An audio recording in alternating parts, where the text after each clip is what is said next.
我现在请盖尔曼女士通报情况。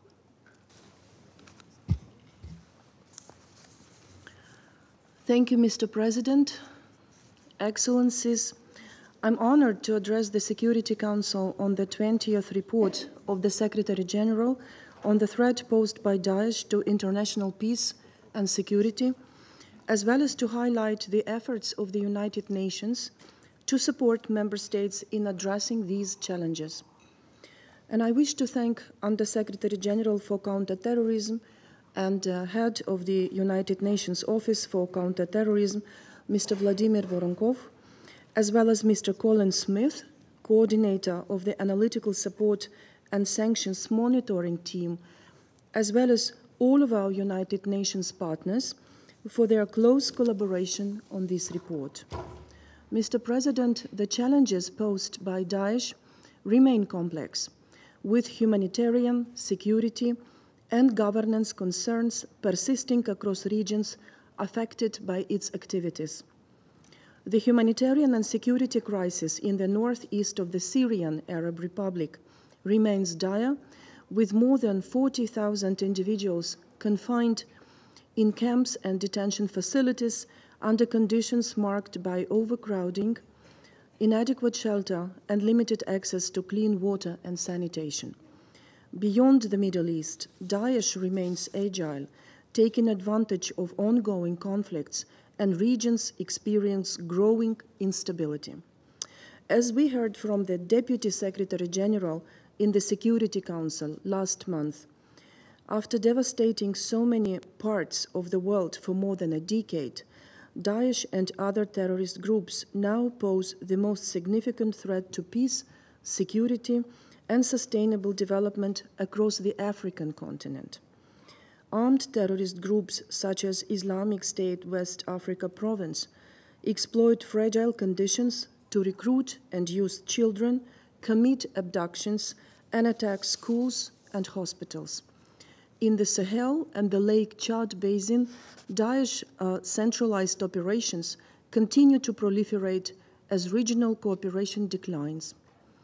As underlined by recent reports of CTED and the monitoring team, the role of regional financial hubs used by Daesh and its affiliates has also expanded.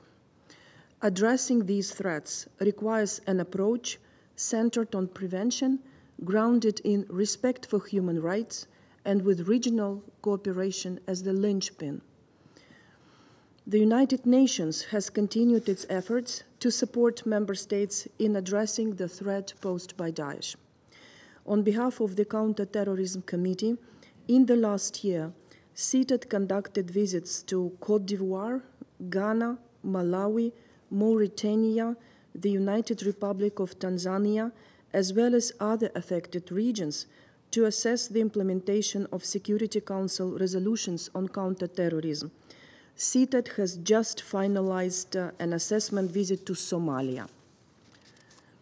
These assessments highlighted promising practices, such as the adoption of whole-of-government approaches to counter-terrorism and efforts to address conditions fueling violent extremism conducive to terrorism. At the same time, the committee's assessments also revealed persistent challenges, including gaps in border security, ongoing deficiencies in national counter-financing of terrorism responses, and the need for stronger regional collaboration to counter the transnational nature of Daesh activities. Officials in Ghana and Côte d'Ivoire expressed the need for the United Nations to support improved regional cooperation, which is essential to counteract further expansion of the terrorist threat southward. Other United Nations efforts have focused on strengthening humanitarian responses and enhancing institutional frameworks. The United Nations has facilitated the civil documentation and reintegration of displaced individuals in the Middle East, even as the pace of repatriation has significantly declined. Equally important, prosecution, rehabilitation, and reintegration programs remain a cornerstone of these efforts. Tailored initiatives have strengthened rehabilitation in prisons and focused on community-based socio-economic reintegration services, particularly for vulnerable adolescents. And in parallel, facilitating accountability for terrorism offenses and promoting respect to human rights in counter-terrorism remains priorities. The conclusion of UNITAD's mandate marked a milestone, leaving behind an impressive judicial support legacy, as well as noteworthy archive for possible future accountability processes.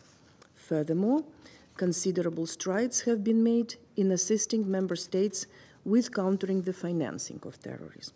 Mr. President, as mandated by the Daily Declaration, the Counter-Terrorism Committee just last month adopted the non-binding guiding principles on preventing, detecting, and disrupting the use of new and emerging financial technologies for terrorist purposes, also known as the Algeria Guiding Principles. The guiding principles have been prepared with the support of CTED and highlight the importance of a comprehensive and risk-based approach and provide practical guidance to member states. To raise awareness of member states and implementing partners on the evolution of terrorism financing threats, in November last year, CTED published a report highlighting the changes in how foreign terrorist fighters have financed their activities over the past 10 years. CTED is also engaged in joint projects with the Financial Action Task Force in this regard, and has supported relevant capacity-building initiatives of other Global Compact entities, including a UNODC initiative in Mozambique, where the first successful prosecution of a terrorism financing case was recently achieved. Mr. President, these collective efforts underscore the importance of a united and adaptive response to the evolving threat posed by Daesh. The group's ability to exploit instability highlights the need for sustained international cooperation. CTED, working alongside member states and other United Nations partners and entities, remains committed to ensuring that our actions are countering the emerging challenges. I thank you.